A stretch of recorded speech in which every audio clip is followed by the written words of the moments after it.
right. Well, welcome to our podcast on corporate social activism. My name is Jeff Davidson, and I'm the CEO at the Prostate Cancer Center located here in Calgary. And I'm a relatively new AEG member, but I've been fortunate to attend many of these great events which focus on how to run our businesses better. You know, corporate community building has always been important to Alberta business as it fosters relationships between companies and the communities by which they operate. By investing in local initiatives and supporting local charities, businesses can build goodwill and establish themselves as a valuable member of the community. This, in turn, can lead to increased brand loyalty and customer support, as well as improved employee morale and retention. Additionally, community involvement can help businesses to stay connected to their needs and concerns of their customers, which can help guide their decision making and ensure that they're meeting the needs of their target market. So, the question we're asking today: what does it mean to be good corporate citizens? And frankly, are we doing this right? What are the risks? And are we having any positive impact? With me today is Joni Abram, who is an expert in social change, marketing, and behavioral science, and who teaches social and business marketing at Ambrose University. Hello, Joni. Hello, Jeff. This is a really important field, and I think it drives a lot of questions in the business community right across Alberta. So let's start with what made you get into this work? So I actually started life as a lawyer, and I never wanted to practice law. I always wanted to work in what I call the court of public opinion.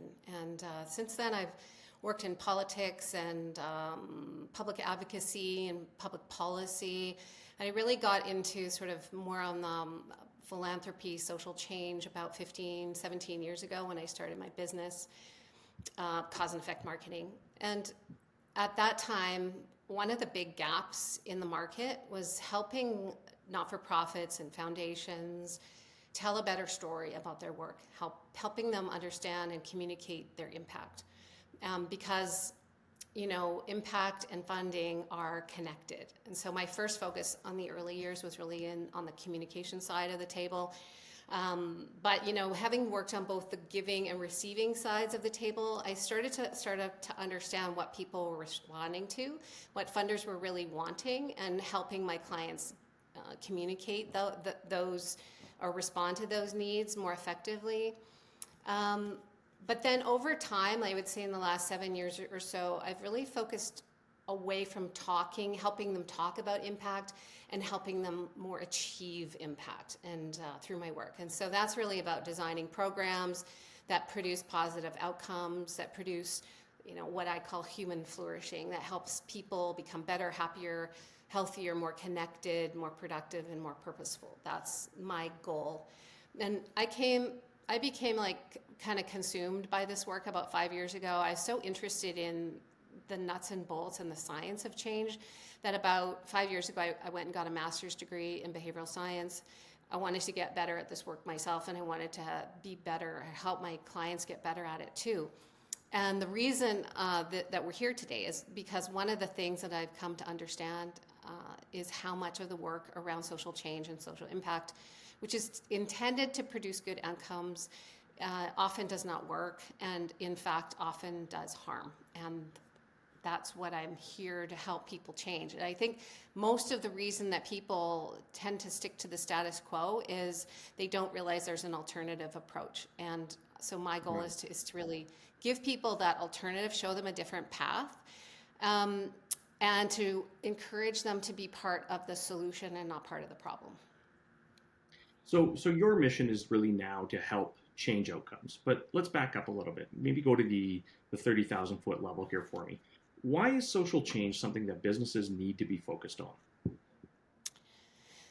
Well, the short answer is because that's what their audiences expect of them. That's what their networks expect. That includes employees, customers, the public at large, shareholders, and investors. Everyone is looking.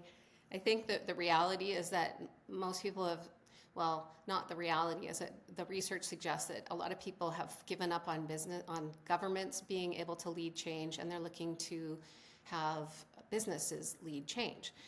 And so it's not just a nice to do anymore, it's more of a must do. But it's not new to 2023. This isn't something that just has happened in the last 10 or 15 years. Social change has been happening, or businesses have been leading social change for really decades.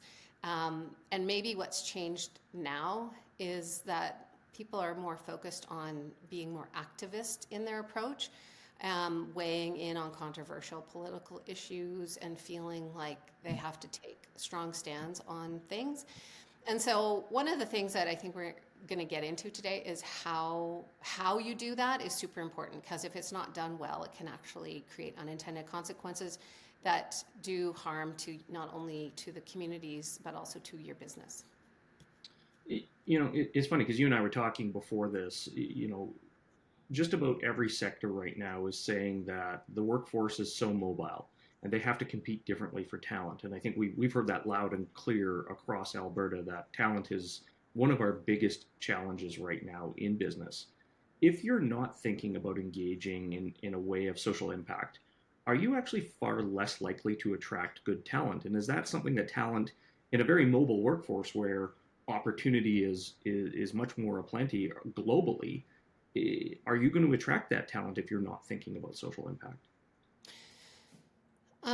Well, I definitely know that it's definitely something that younger folks are thinking about, but I wouldn't even say it's a generational thing. I think most people want to work for companies that are doing something meaningful and have a purpose, a clear, kind of clear direction, a clear sense of mission.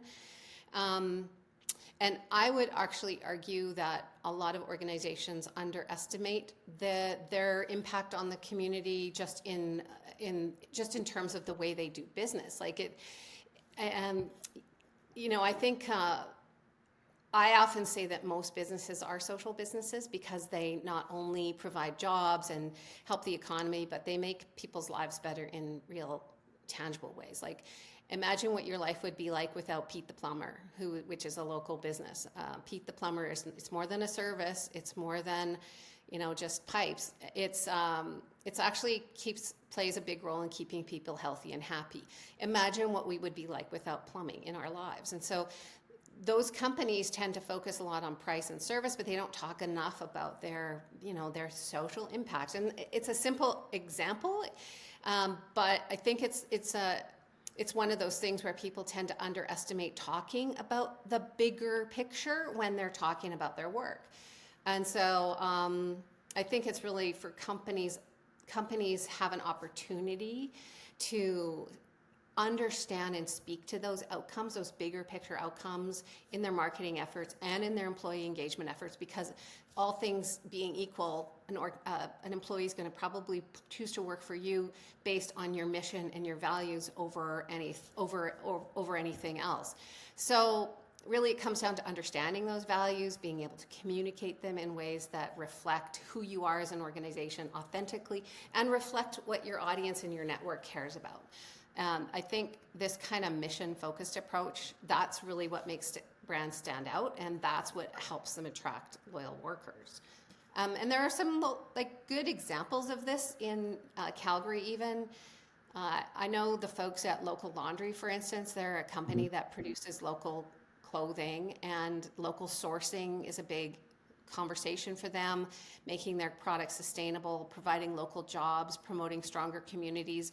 Rather than buying something that has to come on a truck, you can buy it local and you can support local. That's the bigger story that they're good at telling. And that's an example of how, a company that's doing the same kind of thing, but talking about it differently and achieving, or their process is different and their focus is different, is what they're focused on.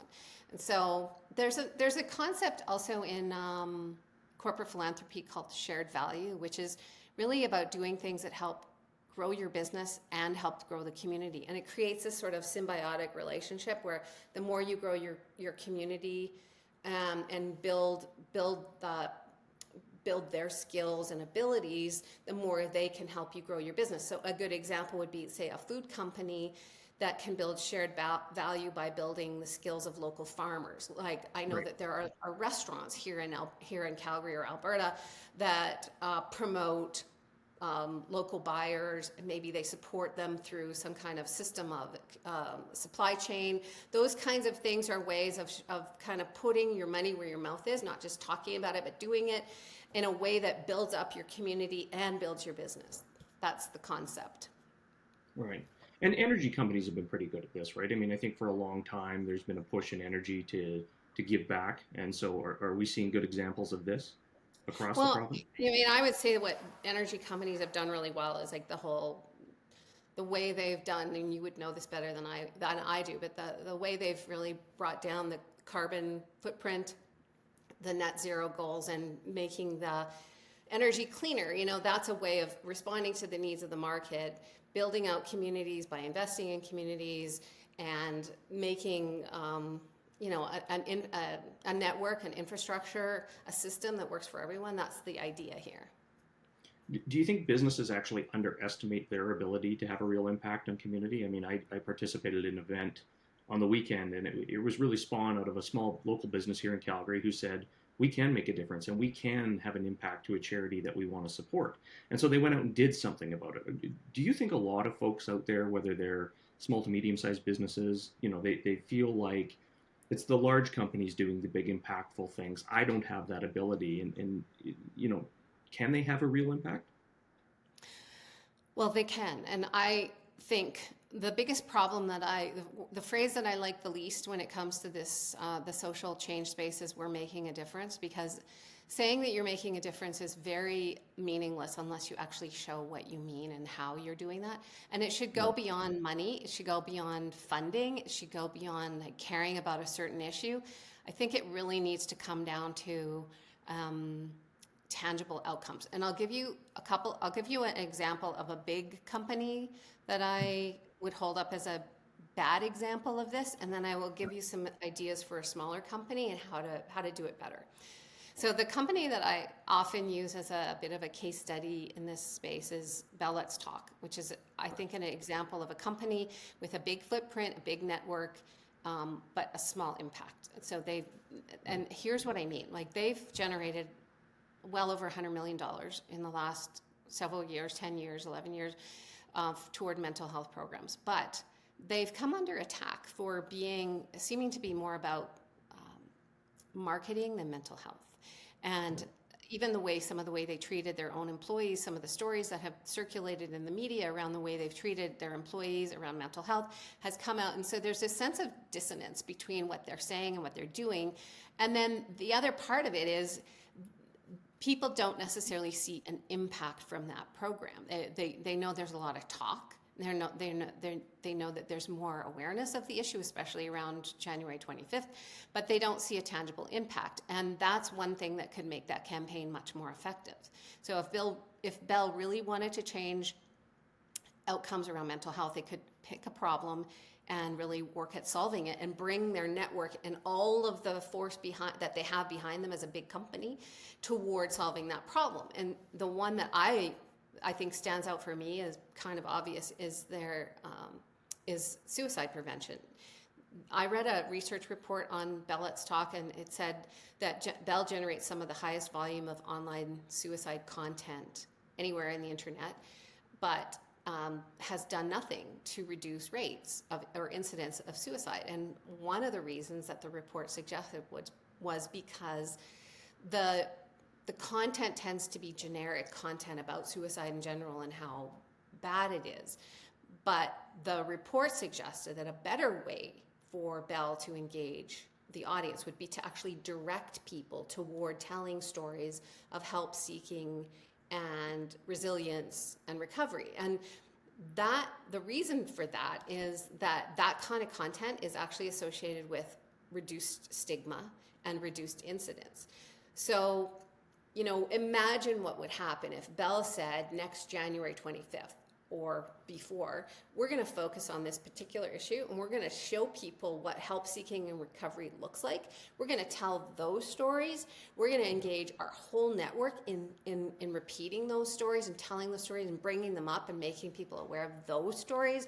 And what could that do to impact incidents of suicide over time? Like that's a big idea that I think Bell hasn't taken on but could take on. And if they did, I think they'd be much more respected and much more influential as a corporate leader in this space. Okay, well, I want to come back to this because I think there's a lot of these businesses that feel like they don't have capacity and budgets that some of these big companies do. And we'll come back to that. I should have mentioned off the top that we do have the chat going, so if anybody has questions for Joni, I'm happy to read them through the chat here. Hussein had a question, and it goes back to what we were talking about just previously. Are you finding social involvement being a prerequisite to attract talent, or do employees seem to adapt the company's social involvement upon being onboarded? Do you have an opinion on that, Billy? They adapt to, can you repeat that line? Yeah, so like, Adapt. are you finding that social involvement is a prerequisite, so, in attracting talent, or do you find that simply employees adapt to the company's social involvement once Yeah. they're on board? So, I mean, say, yeah, I do think it's individualistic. I mean, some people are going to care more than others. I think generally speaking, as the trend is toward wanting to work for people of all stages of life, but especially younger folks wanting to work with businesses that have a very specific social purpose and articulated approach to the issue of social change and social impact, and how they're doing it. But I think what I'm getting at here is I think a lot of organizations, they tick the box in this space and they say we're doing this and this, or we're giving that and that, or we have volunteer days or whatever.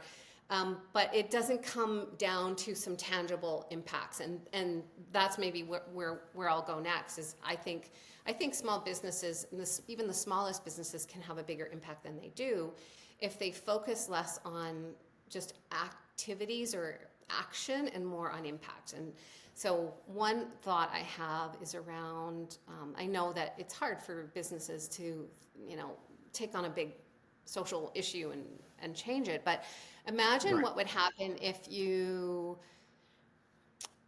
took away, like most organizations tend to focus on their giving on certain themes or certain organizations, or they give, during a certain time of year. So imagine right, that instead of writing a check to a certain charity, what about adopting, like for example, adopting an immigrant family? A check to a charity is a one-time thing. It might make you feel good for a day, but adopting a family is a relational long-term effort. And you can help get them settled, you can help them find furniture, you can show them around the community, you can help them get connected, you can help them celebrate milestones. Like, it's an example of how a little, I'm giving myself goosebumps here, but like I can see what kind of impact a small group of 5, 10, 15 people can have on one family who's new to the community, who needs that kind of like maybe more hands-on support. And imagine what that would do to your feeling within your organization of having a real impact, and what that impact could have, what that ripple effect could be across the community. It's much more meaningful and tangible than just writing a check. That would be one example. right. And then there's another group in Calgary called the Calgary Youth Justice Society, which has a program that connects mentors with young people who have been in conflict with the law. And I've known some people who've been in that program, and the relationships that get built and the milestones that get celebrated, there's something really powerful about being in that kind of mentoring relationship. So imagine supporting a program like that, either with dollars and with volunteers. That could be another example of a way that you bring the idea of social good and social change, and social impact right down to the very personal level in a way that people feel like they can be part of it. So like, imagine doing something like that. When you default to corporate giving just as what I would say is just as a something that you do automatically, you might actually you can actually support programs that don't necessarily produce good. Like, a toy drive might make people feel good, but it doesn't Right. have a long-term impact on the issue of poverty. So that, I think that's one of the biggest challenges that people have in this space, is not knowing when they're doing good and when they're not. So, and we're seeing in the chat here, Joni, a couple people have asked for more examples, because I think, the examples tend to say it well. And I think you've given some good examples of, folks that are kind of getting it right. Do you have any specific other examples that you want to highlight, or are there examples of people that we definitely know are not getting it right? Yeah. Yeah, there's a company Nova Scotia called the Seven Virtues. Have you ever heard of them? Yeah, yeah. They're they started in like 2006, and the owner was, I remember because she was on Dragon's Den, and she had this idea of buying essential oils from farmers in countries at war. And the idea was to use these oils to make perfume, but to use the money that was generated by the perfume to offer these farmers a livelihood, like to create a real dynamic system where the perfume supported local communities and the local communities supported the perfume. And now those local farmers are helping to rebuild their communities after war or disaster, like places like Haiti. And those communities then can educate and sustain their young people. And so in this process, like Seven Virtues is helping, they've helped these communities rebound and regrow, but they've also grown exponentially as a result. So they've taken this big idea of, actually, I think their phrase is like make perfume, not war. And they grew from like a garage in Nova Scotia to being sold in stores right around the world. It's a great example, I think, of a good company that does, of a company that's doing it well. There are other examples, I think, out there, like I'm trying to kind of give you like compare and contrast. So Yeah. I often go back to like and sometimes I'm trying to point out like what doesn't work as a way of showing you how to do it better, because I think there are times when people just assume that when something is well-meaning, it must be good. And there are examples out there of organizations like, well, businesses like Tom's Shoes, which I don't even know when Tom's Shoes was established, but way back in the day, they established and they kind of pioneered the buy one, give one concept, and they connected donations with marketing, and it was pretty unique at the time. And they gave a pair of shoes away when anyone bought one, and it was kind of built into the ethos of Tom's. And for people who wanted to buy shoes and do good, Tom's was your option. But here's the thing: critics kind of questioned whether this buy one give one model was actually doing any good, because what they were starting to notice was that local shoemakers found it hard to make a living when their customers could get shoes for free. And so when you hurt local shoemakers, you hurt local economies. It's not a sustainable model. And there were also issues around whether people who received the shoes, some of them didn't want shoes, some of them didn't need shoes, some of them already had shoes, those kinds of things. So there's a sort of sense that, especially for Tom's, what they focused on more was on the needs of the buyers rather than on the needs of the receivers. And that, I think, is really one of the fundamental things here, is to really think about what's really needed in the community and how can you uniquely help solve that problem. So you need to understand how change actually happens, I think, is what you're getting at. And what's a good way to think about this when you're wanting to create social impact? How do you make those things sustainable? I always think about food banks, right? Every municipality has probably more than one focused on food insecurity. Here in Calgary, I think it was rumored that there was something like 400 agencies that were focused on it. And so how do you have an impact when there's that much spread in the market too? Because often the challenge becomes businesses, they don't know who's doing it right, who's doing it wrong. Maybe they don't pick the one that necessarily aligns with the most impact or the most, alignment of their business and what the outcome actually is. Like, how do you understand how this change happens, and how do you avoid from creating programs that are unsustainable? Well, it comes down to really understanding, like, I think the biggest problem people make in this space, and it's not so much the donors as sometimes the people who create the programs don't necessarily take the steps back that they should to really figure out how are we going to affect change and really successfully. Now, as somebody who does this for a living, the first place that I start is in research. I want to understand who's done it before.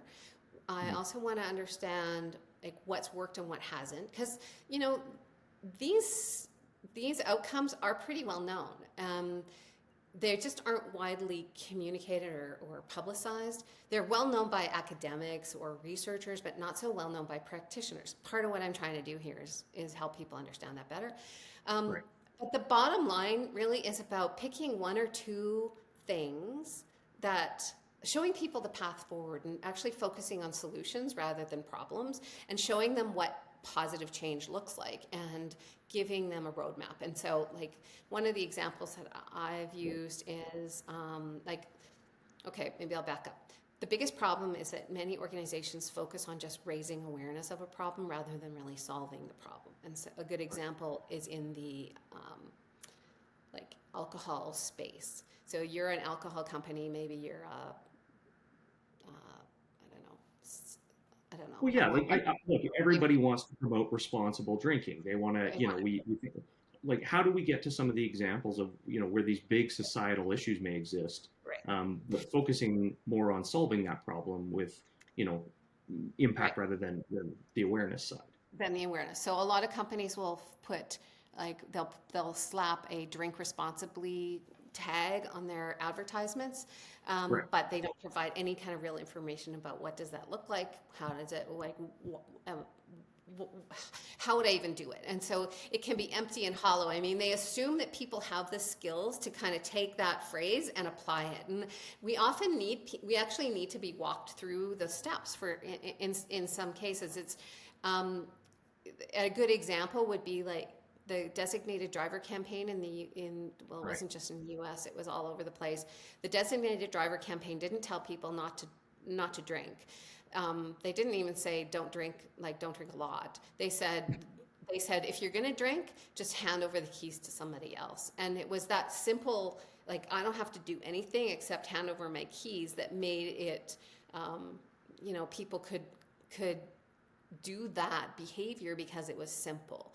And it fundamentally changed society for the better. I mean, I grew up in the mid 80s, or I was a teenager around the mid 80s, and I remember the shift in attitudes around drinking and driving. And they did it by focusing on a problem, identifying a simple solution, and then promoting the heck out of it. And it worked by, I think within 4 years of the campaign being established, the amount of drinking and driving deaths had gone down by 25%, and the number of people who identified as having been a designated driver went from 5% to 25%. So these are ways of encouraging positive behavior is a much better way to create social change than what we normally do, which is focus on the problem. What about large companies that are maybe, let's take an alcohol company that is taking on other societal issues. Does that have any effect? Have you got any examples of where, like a Budweiser had the Tape Out Hate campaign. Does that work when, often we have a big alcohol company that should likely have social giving or social awareness created in and around alcohol as a box, but taking on something completely different that's going on in society? And does that work? Does it not work? Well, yeah, I mean, it can work. The Tape Out Hate is a good example of how the organization or the message is focused on the problem and not on the solution. And so if you don't know, the Tape Out Hate campaign is it's an initiative by Budweiser to showcase stories, tell stories of hockey players who've experienced racism playing hockey. And those hockey players tell these stories about the very hurtful and hateful things that were said to them as young players or through their careers. These stories are graphic and they're heart-wrenching, and they're very hard to watch. They're very emotionally charged, and they're intended to create these feelings of empathy that will help end racism. And that's the goal. That's the thinking that's behind it, I'm assuming. But here's the problem. Telling people that racist views are common make them more likely to be repeated. And I'm going to say that again because people often are surprised by that. But we are highly influenced by the behavior of people around us. And we are more likely to engage in certain kind of behavior if we think others are doing it, even if it's undesirable behavior. And so the more we amplify and publicize undesirable behavior, the more we are likely to promote more of the same. It's the opposite of what we want to achieve. So these campaigns, they mean well, they tend to fertilize the weeds that they're trying to destroy. So is it the companies or is it the individuals that maybe don't realize that these backfire effects happen? Well, it's the people who are in the companies who, again, and a lot of it maybe comes from people who are in the agency world. And here's the thing. I've worked in an agency world. I've worked in public relations. I've worked in campaign creation. And the biggest goal of most of these campaigns, the biggest like success metric is eyeballs. And so the more dramatic and graphic you can make the stories, the more likely you are to draw eyeballs. And that works if your goal is to just get likes or clicks or shares, but it doesn't work if you're trying to achieve social change. And these backfire effects happen all the time. Like if your kid goes to a school with an anti-bullying program, they're more likely to get bullied than if they go to a school without a program. If you tell kids who go into programs that tell them not to do drugs, not to try drugs or alcohol, are more likely to try both. Family violence awareness campaigns trigger incidents. They're associated with more incidents of hospital visits and femicide. And then bias awareness, when you try to make people aware of their biases, you're more likely to amplify those biases and activate them. And so, this is really what it comes down to, is that all these efforts to raise awareness about things in a way to stop them actually makes them grow. And there are incidents out there around sexual harassment at work. We know that 40 years of sexual harassment training has actually created negative outcomes, including men more likely to think that such behavior is acceptable, and women who report are making it up or overreacting. Now, this is an example of how a company is doing the right thing, trying to protect their workers, but the way that those messages are communicated and framed actually has the net effect of making harassment more likely, not less. And that's why after 40 years of training in this space, it's produced negative results. Wow. And there's a reason for that. I think a lot of people will be shocked to find these things out. I mean, we seem like we're focused on the wrong things in trying to do good. So how do we create better outcomes? Yeah, so the problem often has to do with the way the message is framed and the way we think about the people we're trying to train or educate. I think the biggest thing that I've noticed is that, so when I work in this space, I've literally talked to hundreds, like thousands of people about social issues and social problems. And you know what? Like, people are actually are really good people who really do want to be part of the solution. But typically these messages get framed as, you're broken people who need to be fixed, and we're going to show you how, and we're going to fix you.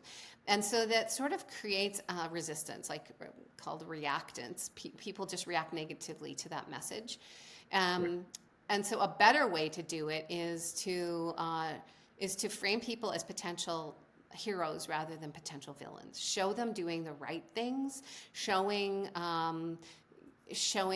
the stories of appropriate behavior rather than forbidden behavior, focus on solutions, and really telling the stories of the people who are getting it right. I mean, I think one of the things that people mistake in this space is we use the wrong role models all the time. We turn the people who are like the bad actors into role models unknowingly, because we put them on pedestal and we show them on social media and we say, look at all these Karens or whatever, and we say, look at all those bad people, but actually that turns those people into role models. And our unconscious brains are so wired to follow the lead of the people around us, that the more we show people doing the wrong thing, the more likely we are to get people to do the wrong thing rather than the right thing. I just wanted to say there is specifically around sexual harassment at work, there is a program in Alberta that any Alberta organization can um, can sign up for. It's called momentsmatter.info, and you can go there, you can sign up for information. There's all kinds of resources, and there's training available through the Alberta Association of Sexual Assault Services, which is an Alberta-wide agency. And they've got a different program, they've got a different approach, and they've got much better outcomes in terms of the training than traditional methods. So that's an example of how I think there are organizations in this province who are understanding how to do social change better, responding to understanding where the mistakes are being made, and are doing it better. So check that one out, momentsmatter.info. Maybe focus a little bit too on, I think diversity and inclusion are obviously big focuses for most Alberta businesses. I think, let's use Calgary as an example. Third most diverse city in Canada, now 1/3 of a population that is non-white. We have more people moving to Calgary than any other place in Canada from around the world. And so changing the narrative to be a very inclusive and diversified city has become a big attraction point for us. What are the specific examples you can give us in terms of maybe somebody who's getting diversity and inclusion right versus wrong? And how can we do better with that? Because I think, again, we go back to where we talked about at the beginning, the talent gap is huge. And we have to be much more positioned to attract global talent. And part of that global attraction is, ensuring that we're doing diversity and inclusion right. So can you give us some good and bad examples of that? Yeah, there's a useful article in HBR that you might want to, that some of you folks might want to reference. It's called Why Diversity Programs Fail. And it was really a fascinating read for me a while ago to understand what works and what doesn't. And maybe I'll just walk through some of the things that I know from social science that works. And first of all, we know that diverse teams outperform. Like there is like something about diversity in teams, not just diversity of gender or ethnicity or culture or race, but also diversity of thought that produces better outcomes for businesses and for the people who work in them. So being able to work in a diverse team that's trusting and dynamic and innovative and really solves problems differently, like there's a lot of value there for an organization and for a person who's thinking about working with an organization. So I think one of the things that works in this space is to talk about the gain, the kind of mutual gain that comes out of diversity and inclusion programs, because they're there. But typically, some of the problems around diversity and inclusion is that they kind of default toward an assumption that people are biased, and so the focus is on removing the bias, and rather than trying to promote something more positive like cooperation. And let me tell you what I mean. So when you tell people, okay, we know people are biased, and that's the truth is that we are wired to behave or to favor people who are like us. One of the things that there's two ways to go about understanding that fact. One way is to say, okay, we're going to try and remove that bias by making you aware of that bias. But we know from the research, and in fact, the UK government has stopped implicit bias training altogether because of the potential, because it doesn't create more inclusive spaces, and it actually can create division and disharmony because it can activate biases. And that's because it's kind of like telling people not to think about pink elephants. That's the first thing you think about. And so when you think that that's kind of how you're wired, and the message is it's hardwired, there's a kind of I can't help it effect. And a better way to approach this issue is to promote what I call like de-biasing naturally or automatically. And there are ways that you can trigger the automatic mind to think to behave more cooperatively automatically without having to work at it. And the first one is common benefit, common humanity, common gain. That idea that we are more alike than we are different. Let's focus on our similarities. Let's understand each other as people and what we have in common. And from there, let's talk about where the gaps are and where the differences are. But start from a place of commonality, because that commonality creates an environment that is more conducive to cooperation and collaboration. Automatically happens.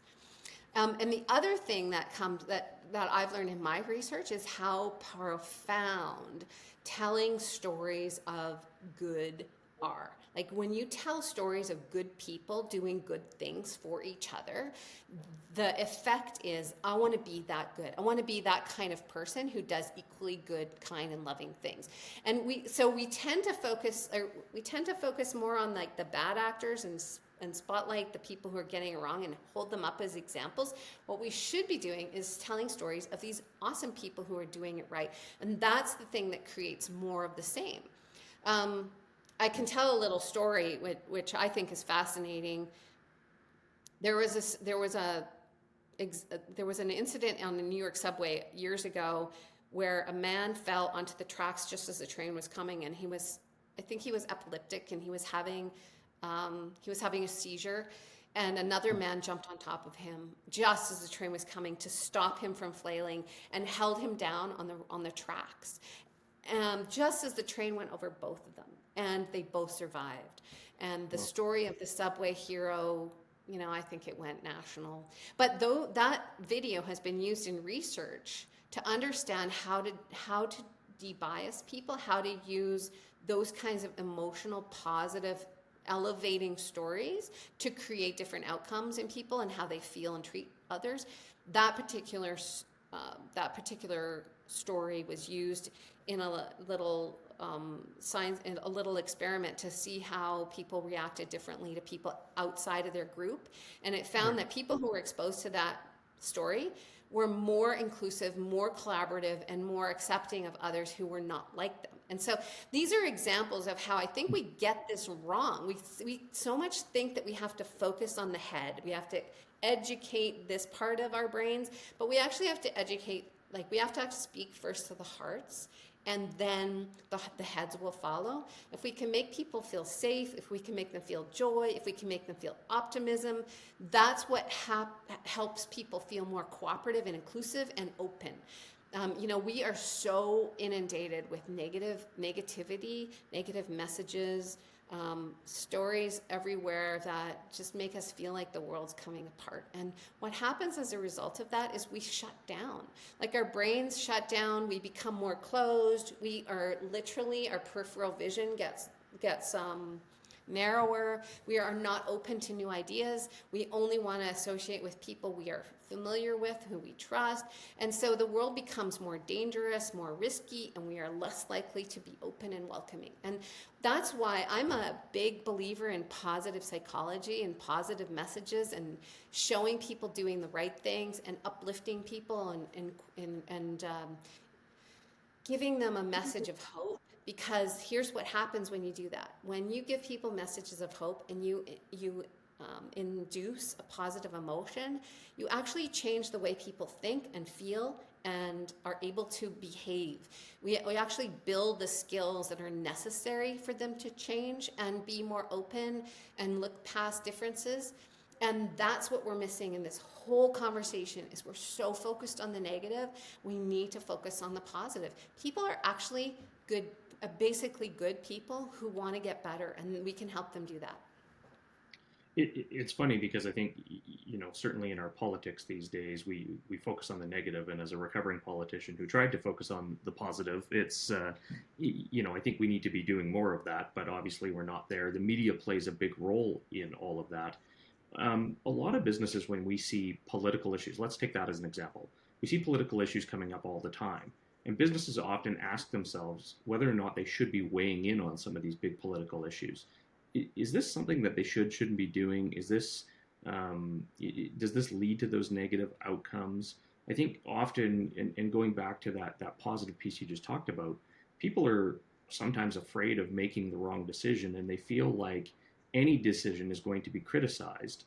And so when they should step into a political issue, let's say, they tend to be reserved in doing it because they don't want to say the wrong thing, because we have this overwhelming fear of being shamed and blamed versus trying to get it right. And so what's your take on what businesses should be thinking about? We've got an election coming up in the province. I don't think anybody watching this is agnostic to that. So, should businesses be even thinking about where they sit in terms of the political dynamic? Yeah, so my take on this is that it's almost a no-win situation because half the people, like again, this is based on research, half the public wants businesses to weigh in on social or political issues, half of them doesn't. And then whether you do or not depends largely on your politics and your age. The younger and more left want more activist corporate involvement. But if you do weigh in, then you run the risk of alienating the people who either don't want you to weigh in or who don't agree with your message. And so I think, there's just so many examples right now of companies that have been boycotted for their stands on these issues. I think that what it really is directing people toward is finding a way to bring people together, emphasize common interest, and celebrate sort of these core human values that really are hard to argue with. And that way you avoid the controversy, and it does something even more important. And I think this is something people underestimate. It helps strengthen the social fabric. Like building consensus and cooperation actually makes people want to feel a sense of cooperation. When there's an example a while ago. Do you remember the Heineken ad where they brought two people together with very different political views, and they put them in the same space, and I think they had to build some IKEA furniture, and then they just watched them, and they were really good friends when they didn't know what their politics were, and then at the end they kind of discovered that they were on different sides of the political fence.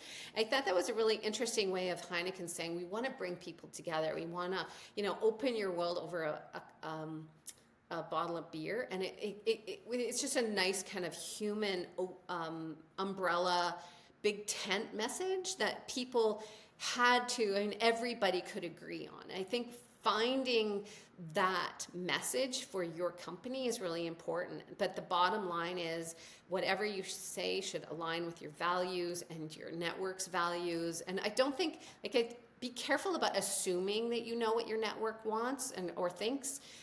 Because being on the same page with those audiences makes your message authentic and meaningful and coherent. And if you focus on a shared vision and shared values and shared goals and those big ideas, I think that comes across much more effectively.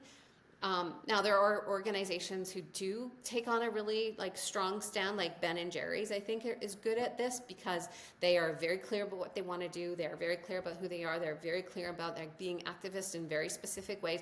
They do put their money where their mouth is. They promote certain programs, etc. But there's clarity around who they are, and their customers share those values.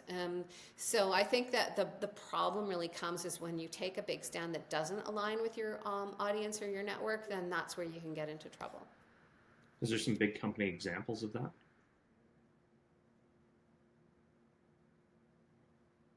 I didn't hear that last question, Jeff. Oh, sorry. So I was just thinking, I mean, again, I love your examples because I think that really highlights things for people.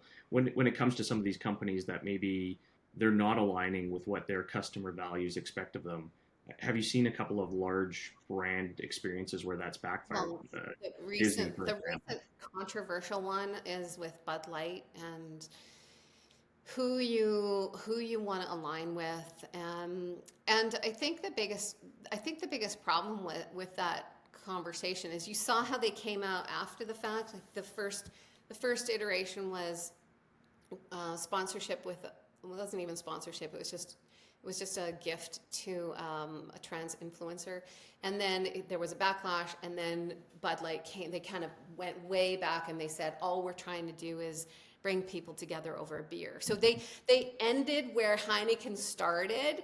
And so they kind of learned the hard way that a better approach to these situations is to find that middle ground and speak to these big picture values that everyone can agree to. And that's, I think, what people are wanting these days. I think we're tired of being divided. We're tired of fighting, and there's no end of things we can fight about. How about finding things that we can agree on? And, if we continue to think about where our differences and where we're so divided, we're never actually going to make things move forward. The chances of that happening are less and less the more polarized we get. So I think that one of the places that businesses can really lead in this space is to be the voice of that sort of that common ground and those common values that can make people feel more connected than they do right now. I like what you said earlier. We've got to start looking at this like we're much more aligned than we are different, and we're much more similar than we are different. I think that's a great perspective and a great way to look at it. We're coming to the end of our time. What's the one thing you want AEG members to take away today? So the one thing, maybe a few things. I would say be authentic, like really understand yourself and live out of those values, and be proud of the impact that you can make in small and large ways on your community. And you do that by being focused and doing something meaningful, whether it's adopting a family or changing suicide outcomes. Like, you can have a bigger impact than you think. But above all, do no harm, and really be careful when you engage in these programs that you don't assume that just because you mean well that you're going to be doing well, because that is not the case. Well, I think it was a great perspective. I know we could go on and on and on about this, and thank you, Joni, for letting me ask all these questions. Joni offers consulting and training and speaking on how leaders can be better at social change, and how as leaders we can do social change differently and have that impact. So if you want to get in touch with Joni, you can go to LinkedIn at Joni Abram, or her website is causeeffect.ca. And of course, all of those resources and links will be posted on the AEG website. Joni, thank you so much for being here. It was a great chat. I'm really glad we got to talk about this today. Thanks for hosting, Jeff. Thanks, everybody.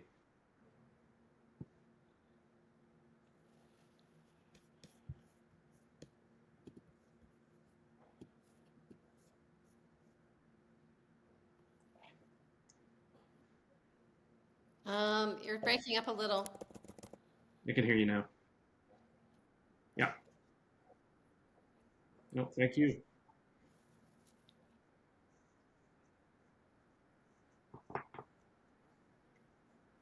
Okay. So do you know how many guests we're on? Okay, great. That's about what we thought. Yeah, that's good. Thanks, Jeff. That was well done.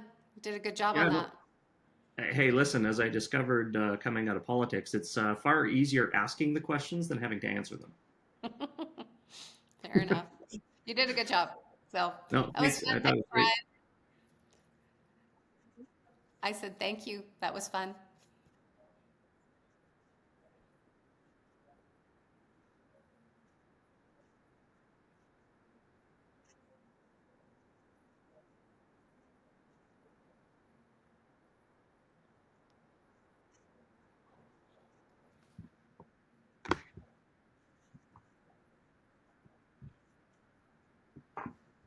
Awesome. Well, glad we could bring it up, and let's keep the movement going. I think it was a great talk, Joni. Yeah. So. Well, let's see. I'm going to stick around. I'm just going to take a screenshot of these chats, and I might follow up with these folks myself.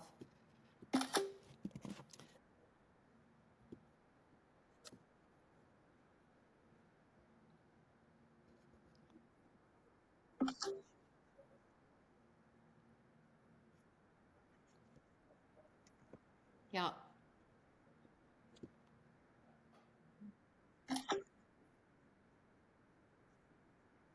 Mm-hmm.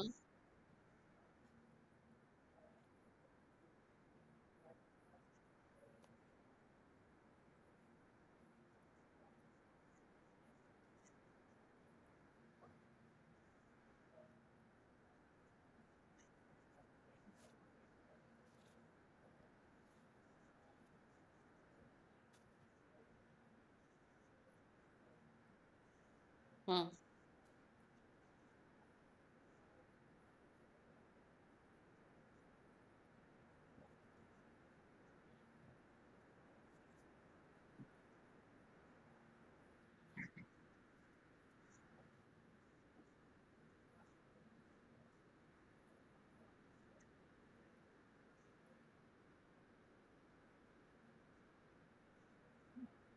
Yeah.